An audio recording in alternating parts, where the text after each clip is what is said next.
Hey everybody, welcome back to Montreal Connected. Now after a 3-week break, the F1 season resumes this weekend with the Belgian Grand Prix. Teammates Nico Rosberg and Lewis Hamilton are leading the standings along with their Mercedes team. With a discussion of how a team handles 2 top flight drivers, here's our Kelly Gregg with our F1 expert JC Cote.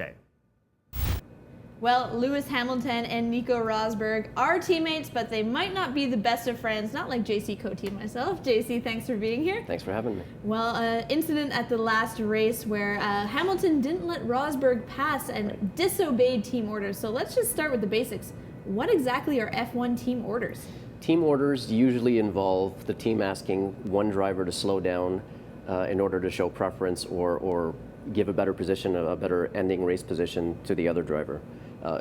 And they do it in a variety of ways, but essentially that's what it comes down to. It's playing favorites within the team. Well, shouldn't it be the fastest driver wins? I mean, these politics within the team, are they really necessary?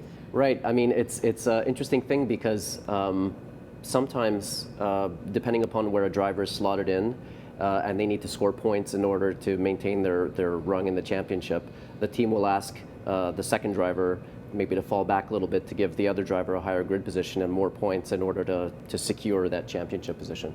Well, it must not be easy to be the second fiddle or the second steering wheel. So what's that like for a driver like Nico Rosberg in this case?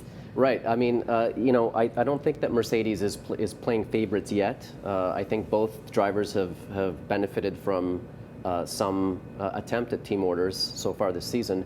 But the perfect example of team orders is Felipe Massa was second to Michael Schumacher for a long time, and Mark Webber was second to Sebastian Vettel for a long time, and he had a hard go of it. Other guys have an easier go of it, and they see it as a learning experience, and they use that to better their skills and understanding of how to set up a car and so forth. Well, of course, these politics don't always stay on the track. It often spills over into the team as a whole. So how does this play out, for Team Mercedes or for any other team that has to follow team rules like this? Right. So Mercedes right now is having a hard time because they have 2 dedicated teams that look after, one looks after Hamilton, the other one looks after Rosberg, and then they both report up to the higher ups at the team.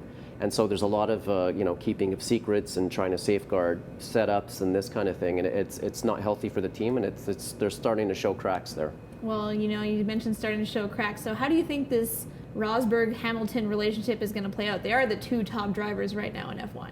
Right. Well, it's really strained. They're not talking to one another anymore, and Toto Wolff, who's managing the whole deal there, is having a hard time keeping them as friendly as he can. In order to for the greater good. I mean, they're aiming to win the Constructors' Championship, and they also want one of their drivers, obviously, to win the Drivers' Championship as well. Well, not only racer against racer, team against team, but within the team, lots of conflict as well. Yep. JC, thank you so much for being here. Thanks so much. And we'll have a fun race in Belgium this weekend. Great.